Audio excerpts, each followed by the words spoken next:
Hello everyone. তো দুপুর করে বেরিয়েছিলাম মা আর দিদিদের সাথে শপিং যাব বলে। তাই প্রথমত চলে গিয়েছিলাম, যেহেতু দুপুরে বেরিয়েছিলাম তাই ভাবলাম প্রথমত লাঞ্চটাই সেরে নিই। তাই একটা রেস্টুরেন্টে ফটাফট চলে যাই আর ওখানে গিয়ে ফটাফট খাওয়া দাওয়াগুলো অর্ডার করে দিই।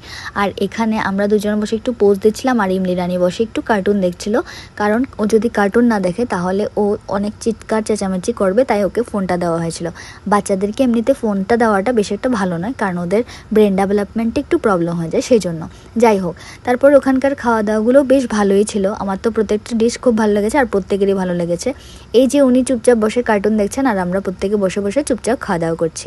খাওয়া দাওয়া সেরে তারপর সবাই মিলে অনেকগুলো ফটোজ নিচ্ছিলাম আর এই মহারানী বসে বসে কী যেন ভাবছিল ভগবান জানে। তারপর ওখান থেকে বেরিয়ে আমরা চলে যাই একটা কাপড়ের দোকানে মার যেন শাড়ি কেনার জন্য। তারপর ওখান থেকে বেরিয়ে কিছু পছন্দ না হয় আরেকটা দোকান চলে যাই। আজকের জন্য এখানেই দেখা হচ্ছে আবার পরের মিনি ব্লগে। আজকের জন্য টাটা।